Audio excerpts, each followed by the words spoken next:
Hello and welcome to the wonderful world of economics. Yes friend. Last lecture में हमने discuss किया था कि what is the importance of measuring national income. जब हम national income को मेजर करते हैं एवरी ईयर तो उसका इम्पोर्टेंस क्या है।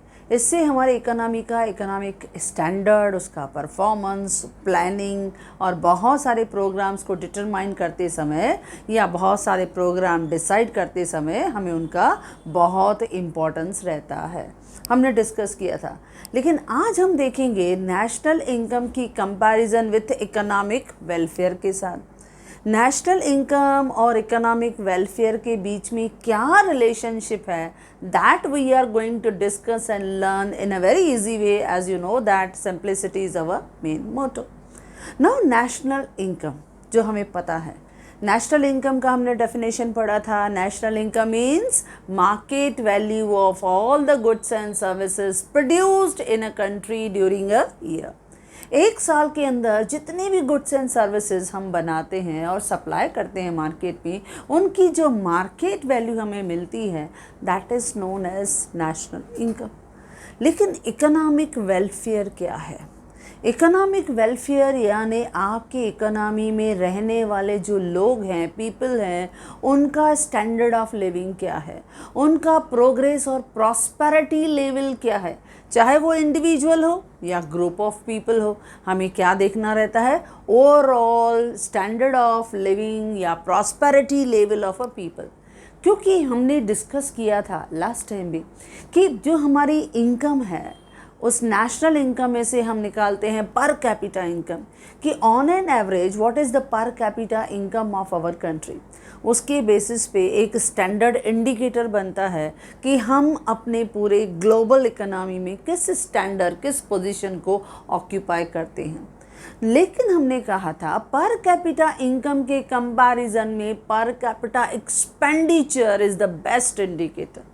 क्योंकि इनकम कमाना no doubt is a good thing, हम इनकम कमाते हैं, लेकिन हम कितना पोर्शन उसका स्पेंड करते हैं, यानी पर कैपिटा एक्सपेंडिचर, हमारा खर्चा क्या है। क्योंकि नॉर्मली ये ट्रेंड हम देखते हैं कि सपोज वी आर अर्निंग 30,000 लेकिन हमारा मंथली एक्सपेंडिचर 35, 40,000, 50,000 कैसे होता है? क्योंकि some credit facilities are also available. तो ओवरऑल हमारे इकोनॉमी का कंजम्पशन पैटर्न क्या है? वो कंजम्पशन पैटर्न जो है वो डिसाइड करता है आपका economic welfare of the economy. तो आज हम डिस्कस करेंगे relationship between these two important concept कि what is the national income, what is the economic welfare, और दोनों के बीच में रिलेशनशिप क्या है। अब नेशनल इनकम हमें पता है कि national income means total market value of all the goods and services produced in a country during a year, that is called national income. लेकिन जब हम बात करते हैं ना इकोनॉमिक वेलफेयर, तो इकोनॉमिक वेलफेयर मीन्स आपका स्टेटस, आपका सिंबल, आप कितना इंजॉय करते हो, कंज्यूम करते हो। तो इकोनॉमिक वेलफेयर को इकोनॉमिस्ट ने बहुत ही सिंपली जो है वो डेफिनेशन दिया है। Economic welfare means level of prosperity, हम किस प्रोग्रेस लेवल को इंजॉय करते हैं, कौन से स्टैंडर्ड ऑफ लिविंग को इंजॉय करते हैं। तो इसके लिए हमने क्या कहा? Economic welfare is the level of prosperity and standard of living of either an individual या ग्रुप ऑफ पीपल। चाहे वो इंडिविजुअल का आप स्टैंडर्ड निकालो या एंटायर ग्रुप ऑफ पीपल, यानी ओवरऑल जो हमारे इंडियंस हैं वो कितना स्टैंडर्ड ऑफ लिविंग इंजॉय करते हैं, वो हमें इकोनॉमिक वेलफेयर से मालूम पड़ता है। और उसके लिए हमेशा एफर्ट्स कौन लेता है? Our government. हमारा जो एंटायर गवर्नमेंट सिस्टम है, they put many efforts to improve the standard of living of our economy. और उसके लिए बहुत से प्रोग्राम्स, बहुत से policies to improve our education level, to improve our health sector, to provide so many subsidies and allowances to our countries. Now not only that but to improve the overall infrastructural facilities to our country so that unemployment का problem will be solve. अगर unemployment कम होगा तो poverty का problem will be also solve. यानी इस तरह से overall जो गवर्नमेंट का एंटायर सिस्टम है वो हमारे इकोनॉमिक वेलफेयर के लेवल को इम्प्रूव करने की कोशिश करता है। तो यही रिलेशनशिप जो था इस रिलेशनशिप की जो शुरुआत हुई थी वो 1972 में इसकी शुरुआत की थी विलियमसन नॉर्डस एंड जेम्स ने। इसने इसकी शुरुआत इस कंपैरिजन में की थी कि जब हम हर कंट्री का नेशनल इनकम देखते हैं या जीडीपी रेशो देखते हैं, उससे बेटर है हम हर कंट्री का इकोनॉमिक वेलफेयर लेवल मेजर करें, क्योंकि नेशनल इनकम एक बहुत ही इंपॉर्टेंट कंसेप्ट तो है, नो डाउट, लेकिन उसके comparison when you see, you observe the overall standard of living of the people, it will give you the greater picture of progress and prosperity of that country. ये बहुत एक important concept है जो William नॉर्डस and James ने हमारे economy में applicable करवाया। तो 1972 में विलियम नॉर्डस एंड जेम्स ने उन्होंने अपने बुक में, that is the measure of economic welfare, way economic welfare को हम कैसे मेजर करें, जिसको इन शॉर्ट हम क्या कहते हैं, mu, measure of economic welfare, उनमें उन्होंने बताया कि इकोनॉमिक वेलफेयर जो है उसको जब हम मेजर करते हैं, it is a best alternative and option to GDP, कि हमें नेशनल इनकम काउंट करें, जीडीपी रेशो देखें, उससे बेटर है आप इकोनॉमी का इकोनॉमिक वेलफेयर लेवल देखो। क्योंकि यही थॉट्स थे, तभी हमने देखा कि आपके पीसीआई यानी पर कैपिटा इनकम के कंपैरिजन में per capita expenditure is the best indicator to measure the performance of the economy. अगर हम इकोनॉमी का परफॉर्मेंस देखना है तो इकोनॉमिक वेलफेयर देखो, पर कैपिटा कंजम्पशन एक्सपेंडिचर देखो, परचेजिंग पावर प्रायोरिटी देखो, उनका प्रोडक्शन पैटर्न देखो, ये इकोनॉमिक वेलफेयर का एक इम्पॉर्टेंट कंपोनेंट्स हैं। तो बस यही रिलेशनशिप हम कंसिडर करने जा रहे हैं। तो पहले लिखेंगे जस्ट उसका इंट्रोडक्शन कि नेशनल इनकम क्या है, फिर लिखेंगे इकोनॉमिक वेलफेयर ये क्या है। National income means total market value of all the goods and services produced in a country during a year. और economic welfare क्या है? It is a level of prosperity and standard of living of an individual or an entire group of people. इसका thought हमें किसने दिया था? वो दिया था 1972 में विलियम नॉर्डस एंड जेम्स ने अपने एक बुक में, that is a measure of economic welfare, जिसे इन शॉर्ट हम कहते हैं म्यू। क्योंकि इसने कहा कि जीडीपी के अल्टरनेट में, ऑप्शन में हम अगर इकोनॉमिक वेलफेयर को कंसिडर करते हैं तो हमारे लिए best comparison, best paradox value रहेगी। नाउ अब इस रिलेशनशिप का कंपैरिजन हमारे बहुत ही popular and famous economist Pigou ने भी दिया था। पिगू ने भी कहा कि ये जो नेशनल इनकम है या इकोनॉमिक वेलफेयर है, इनको अगर हम क्लोजली ऑब्जर्व करें, क्योंकि both are always measured in money terms, दोनों मनी टर्म्स में दिखाई देते हैं, दोनों के बीच में डायरेक्ट रिलेशन है, क्योंकि आपकी इनकम ज़्यादा, आपका इकोनॉमिक वेलफेयर ज़्यादा, आपका स्टैंडर्ड ऑफ लिविंग ज़्यादा, तो एक डायरेक्ट रिलेशनशिप बनता है। अब पिगू ने एक नेशनल इनकम और इस इकोनॉमिक वेलफेयर को भी बहुत से अलग अलग पॉइंट ऑफ व्यू से उसने कहा कि you can see the relationship between the national income and economic welfare. वो कैसे कैसे दे सकते हैं, वो डिफरेंट पॉइंट ऑफ व्यू से उसने सजेस्ट किया। जैसे पॉइंट नंबर 1 था कि हम देख सकते हैं, number 1, change in the size of national income. जब आपकी नेशनल इनकम चेंज होती है, यानी जब नेशनल इनकम बढ़ती है, तो we will try to see it कि ये जो नेशनल इनकम बढ़ी है वो किसकी वजह से बढ़ी है। क्योंकि वो नेशनल इनकम अगर आपके कंजम्पशन पैटर्न में, यानी आपके कंज्यूमर गुड्स ज़्यादा कंज्यूम हुए हैं, उसकी वजह से ओवरऑल नेशनल इनकम बढ़ी है, यानी consumption of various goods and services आपके ज़्यादा हुए हैं, नेशनल इनकम बढ़ा, यानी इकोनॉमिक वेलफेयर बढ़ा। देखो, अगर हम 40,000 कमाते हैं तो हमारा कंजम्पशन पैटर्न भी 40,000 का होता है। समटाइम जैसे मैंने कहा कि आजकल मॉडर्न इकोनॉमी है, तो हम बहुत सारी चीज़ें जो है वो लोन पे भी लेते हैं, क्रेडिट फैसिलिटीज़ भी है, बहुत बेटर अवेलेबल ऑप्शंस हमारे पास अवेलेबल होते हैं। तो बहुत सारे इलेक्ट्रॉनिक्स हो, ऑटोमोबाइल्स हो, हम क्रेडिट फैसिलिटीज़ ले लेते हैं, या कभी कभी हाउसिंग के लिए भी हम लोग हाउसिंग लोन ले लेते हैं। तो सम टाइम आप ध्यान दो कि हम लोग जो कमाते हैं, इनकम हमारी रहती है, उससे कभी कभी एक्सपेंडिचर जो रहता है वो थोड़ा ज़्यादा हो जाता है, लेवल कभी ज़्यादा होता है। कमाते हम 40,000 लेकिन क्रेडिट फैसिलिटी की वजह से ओवरऑल हम बड़े बड़े जो हमारी परचेजिंग है, हमारे जो बहुत सारी बड़ी डिज़ायर्स हैं, वो भी हम जैसे कंफर्टेबल और लग्जरीज टाइप रहती हैं उनको भी हम सेटिस्फाई कर देते हैं। तो पिगू का कहना था कि इस तरह से कभी कभी दिखाई देता है कि इकोनॉमी में ओवरऑल नेशनल इनकम बढ़ी और उस नेशनल इनकम बढ़ने से आपकी इकोनॉमी में consumption of various goods and services वो भी बढ़ जाता है।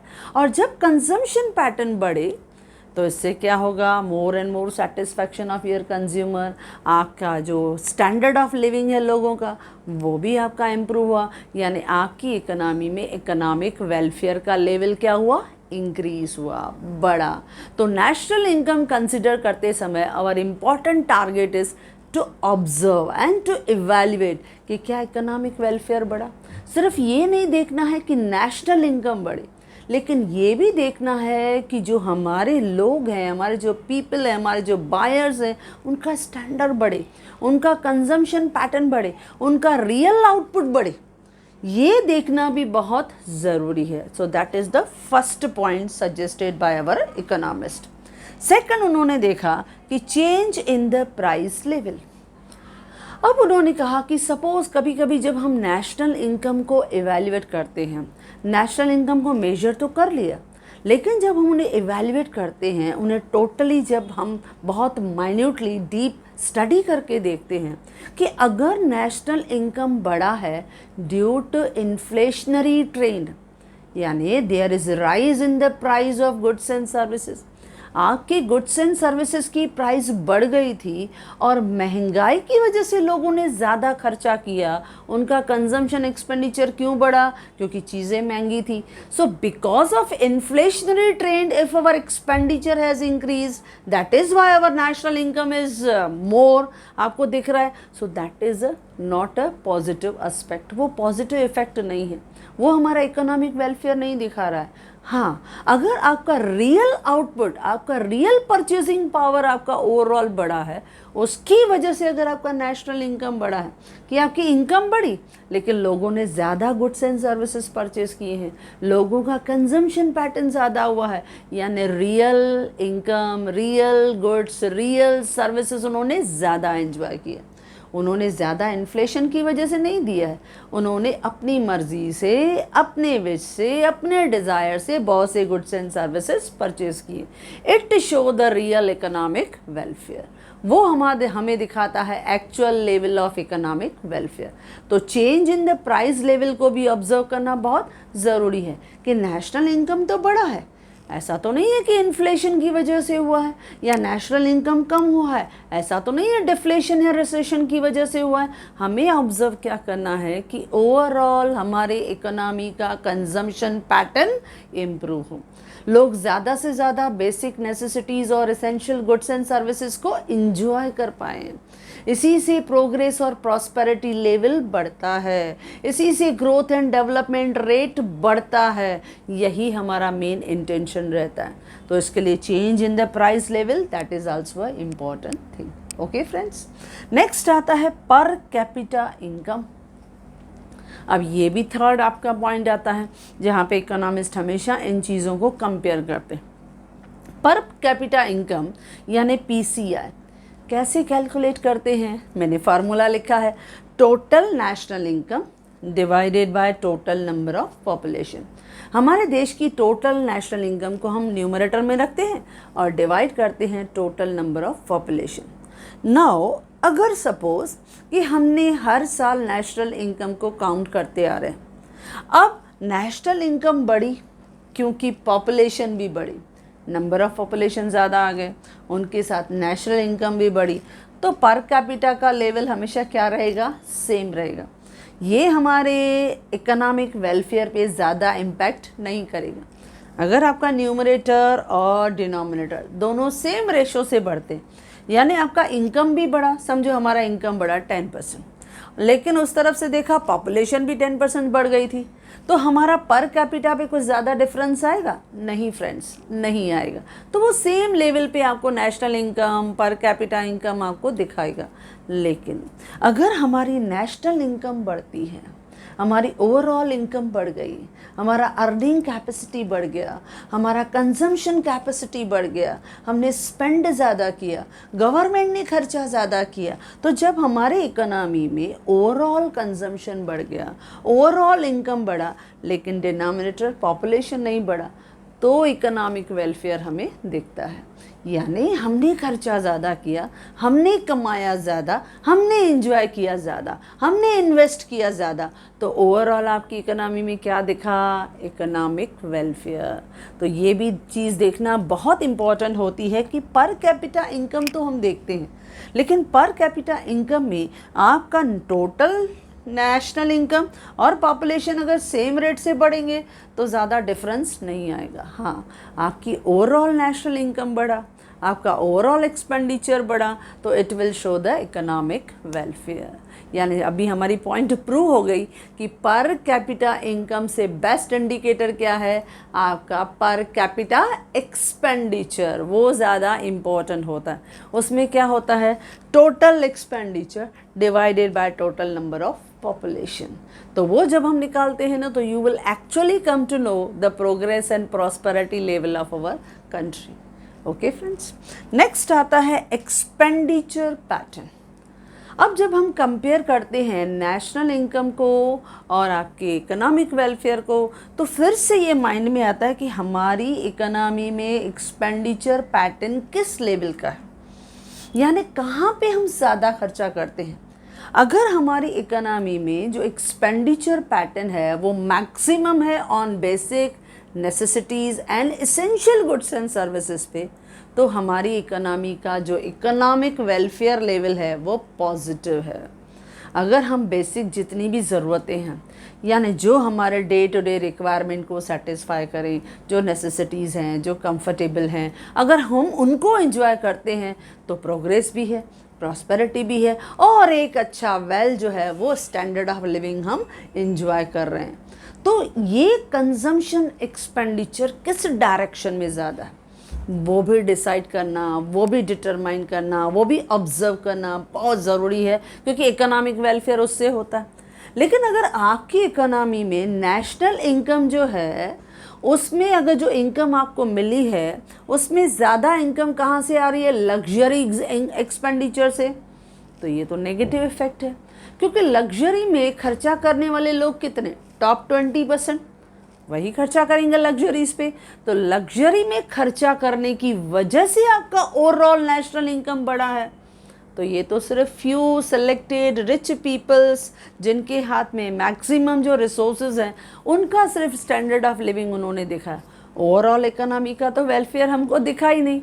हम क्या कंसिडर कर रहे हैं? Overall economic welfare, national income भी और ओवरऑल इकोनॉमिक वेलफेयर। तो ओवरऑल इकोनॉमिक वेलफेयर तभी दिखाई देता है जब आपका एक्सपेंडिचर पैटर्न ऐसा हो जिसमें आपने मैक्सिमम खर्चा किया हो on basic necessities, on basic essential goods and services, उन पे खर्चा किया, उनसे आपको ज़्यादा से ज़्यादा रिसोर्सेज मिले, तो आपका जो इकोनॉमिक वेलफेयर का लेवल है वो पॉजिटिव इफेक्ट दिखाई देता है।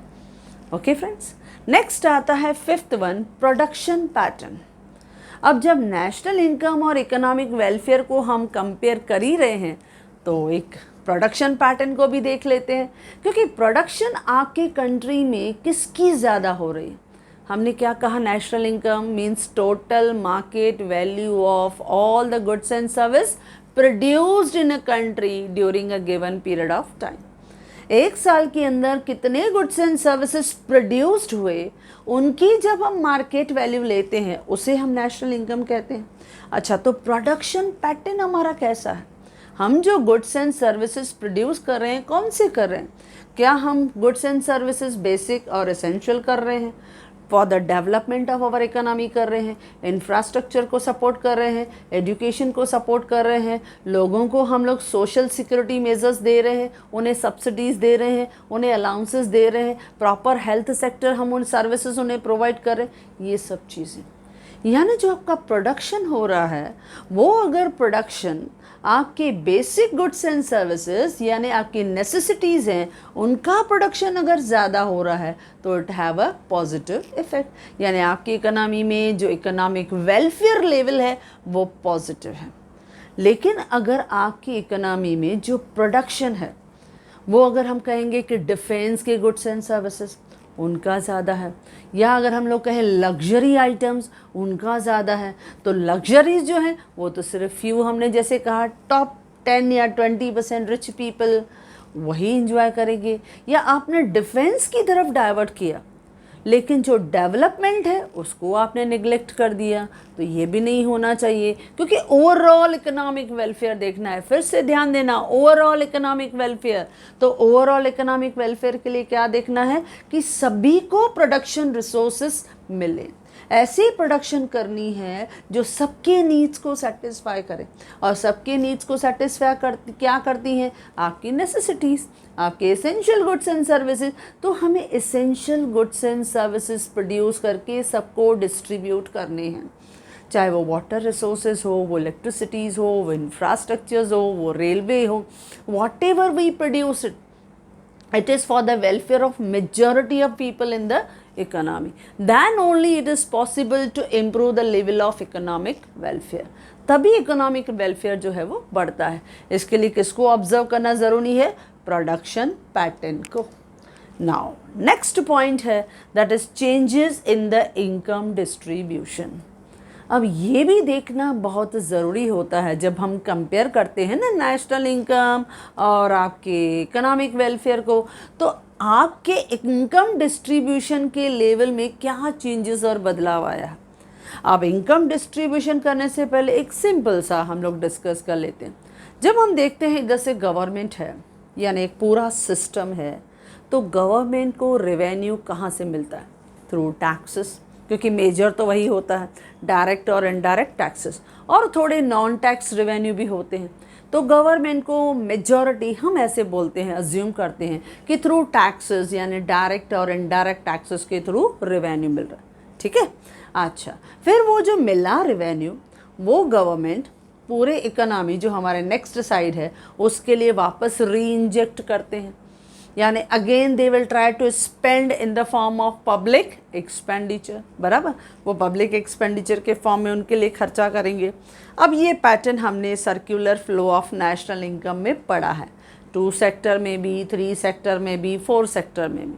अभी हम क्या कर रहे हैं? मेजरमेंट ऑफ नेशनल इनकम का चैप्टर, जिसमें हम देख रहे हैं रिलेशनशिप, जो बहुत बार SY BCom लेवल पे ये पूछा जाता है कि क्या है इनके बीच में रिलेशनशिप। बहुत ईजी है कि किस तरह से ये रिलेशनशिप जो है हम लोग ज़्यादातर ऑब्जर्व करते हैं, क्योंकि हम समझते हैं सिर्फ नेशनल इनकम काउंट किया कर लिया तो हमारा काम हो गया। नो, ये सब छोटी छोटी चीज़ें जो हैं उनको हम बहुत माइन्यूटली इवैल्यूएट करते हैं।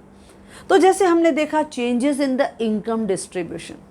अब इसमें हम क्या देखते हैं कि if the government impose heavy taxes on rich people, government ने रिच पीपल के ऊपर हैवी टैक्सेस डाल दिया, ओके, वहाँ से उनको अच्छा रेवेन्यू मिल गया। Now that revenue will be utilised in the form of public expenditure for the poor and weaker section. उनको उन्होंने सपोर्ट कर दिया, उनके लिए हेल्थ सर्विसेज प्रोवाइड की, उनके लिए एजुकेशनल सर्विसेज प्रोवाइड की, उनके लिए इंफ्रास्ट्रक्चर बैकवर्ड एरियाज़ में प्रोवाइड किया, या ओवरऑल इम्प्रूवमेंट भी हुआ। तो जब इस तरह से री इंजेक्ट होता है, हमने रिच पीपल से लिया फिर हमने री इंजेक्ट किया आपके इकोनॉमी में, तो इससे क्या होता है? जो गैप है ना बिटवीन रिच एंड पुअर वो थोड़ा रिड्यूस होता है, वो कम होता है।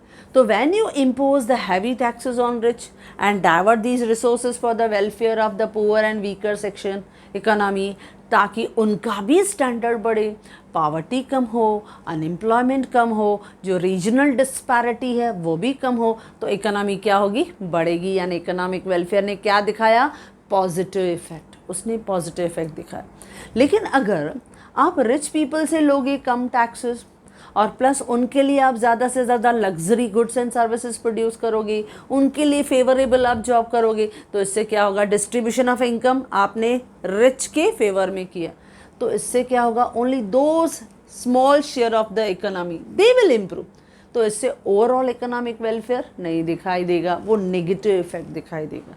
तो इसके लिए ये भी देखना ज़रूरी है कि आपके इकोनॉमी में इनकम का डिस्ट्रीब्यूशन, जो इनकम हमारे सिस्टम को मिलता है थ्रू टैक्सेस के थ्रू, चाहे वो डायरेक्ट और इनडायरेक्ट टैक्सेस हो, वो आपने री इंजेक्ट कैसे किया, वो आपने रीडिस्ट्रीब्यूट कैसे किया for the welfare of the economy, for the welfare of the poor people. आपने इंफ्रास्ट्रक्चर दिया, आपने रूरल और एग्रीकल्चर सेक्टर्स को प्रमोट किया, उनको इलेक्ट्रिसिटी प्रोवाइड किया, उनको इरिगेशन फैसिलिटीज़ दिया, उनको इलेक्ट्रिसिटी की सप्लाई उनको दिया। तो जब ऐसे हम लोग बहुत से बेटर सर्विसेज देते हैं तो इकोनॉमिक वेलफेयर जो है वो इम्प्रूव होता है।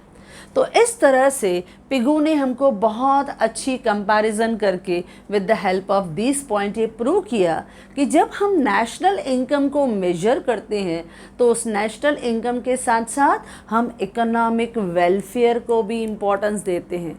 कमाया तो सही, लेकिन उस इनकम के साथ साथ हमने इकोनॉमी को कितना अपलिफ्ट किया, इनको कितना प्रोग्रेस किया, उनकी कितनी प्रॉस्पेरिटी यानी ग्रोथ रेट को बढ़ाया, दैट इज़ द इम्पॉर्टेंट, यानी आपका इकोनॉमिक वेलफेयर।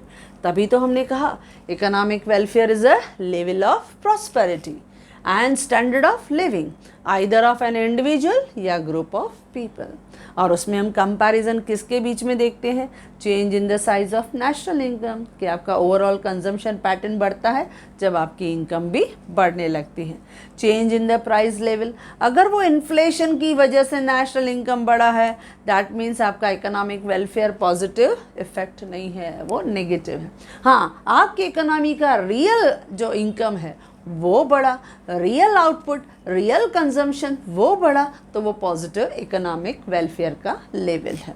देन पर कैपिटा इनकम, अगर आपका नेशनल इनकम और पॉपुलेशन सेम लेवल पे बढ़ रहे हैं तो आपका इकोनॉमिक वेलफेयर लेवल में ज़्यादा चेंजेस नहीं हैं। हाँ, आपका नेशनल इनकम बढ़ा है, आपका नेशनल इनकम बढ़ा है, लेकिन इनकम बढ़ने के साथ साथ पॉपुलेशन नहीं बढ़ा है, आपका ओवरऑल इनकम कैपेसिटी बढ़ा है, तो आपका इकोनॉमिक वेलफेयर जो है वो इम्प्रूव होगा, क्योंकि इससे क्या होगा, आपकी अर्निंग कैपेसिटी बढ़ी है, आपकी परचेजिंग पावर बढ़ा है, तो that will show you the higher level of income in your hand for consumption expenditure as well as for investment expenditure, दोनों के लिए ज़्यादा हो जाएगा। तो ये पॉजिटिव इम्पैक्ट है जो ध्यान देना है, यानी पर कैपिटा इनकम से ज़्यादा पर कैपिटा एक्सपेंडिचर का लेवल इम्पॉर्टेंट है।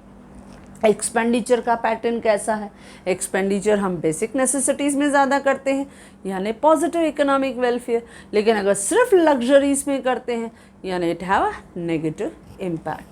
देन प्रोडक्शन पैटर्न क्या है, अगर बेसिक नेसेसिटी चीज़ें ज़्यादा से ज़्यादा प्रोड्यूस हो रही हैं, ज़्यादा से ज़्यादा इकोनॉमी में डिस्ट्रीब्यूट हो रही हैं, तो वो पॉजिटिव इम्पैक्ट है। लेकिन अगर लग्जरीज प्रोडक्शन पैटर्न की तरफ आप ज़्यादा कॉन्सेंट्रेटेड हो, आप सिर्फ डिफेंस के गुड्स एंड सर्विसेज को ज़्यादा प्रोड्यूस कर रहे हो, डेवलपमेंट को निगलेक्ट या इग्नोर कर रहे हो, तो वो नेगेटिव इफेक्ट है।